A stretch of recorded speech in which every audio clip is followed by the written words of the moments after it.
বসো বাবা, তুমি বসো। না না, আমরা বসবো না, আমরা কেক কাটি, চলো আসো। আরে অস্থির কেন হলি? তুই সানিকে ডাক দে না।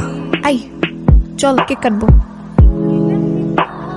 এই তুই, আরে তুমি যাকে তোমার ভাই বলতেছো কি করছো তুমি জানো? আমি কিছু শুনতে চাই না। আমি তোমাকে বলছি আমার বাসা থেকে বের হয়ে যেতে, বের হয়ে যাও, জাস্ট গেট আউট। তোর কেক তুই কাট। সেদিন রাস্তায় একটা লোক ছিনতাই হচ্ছিল, তার সব টাকা রাস্তায় ছড়াই পড়ে। তারপর তোমার ভাই ও বাকি সবার মতো তার টাকা চুরি করে পালাচ্ছিল। আমার ভাই কেমন, সে কি করছে এটা ইম্পর্টেন্ট না, অনেক ইম্পর্টেন্ট এইটা যে আমার ভাই।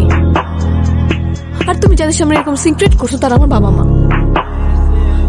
আজকে আমার বার্থডে ছিল, আর আজকে দিনটাও তুমি নষ্ট করলা। আমি ভেবেছিলাম আজকে তোমাকে আমার বাবা মার সঙ্গে পরিচয় করে দিব, এরপর আমাদের কথাটা বলবো, কিন্তু সেইখানেও তুমি এরকম সিক্রেট করছো।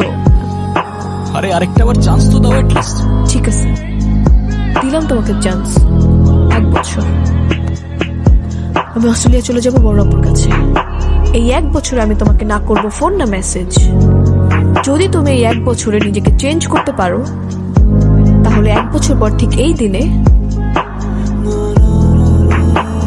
এই সময়ে তুমি আমার সাথে এই জায়গাতে দেখা করবা।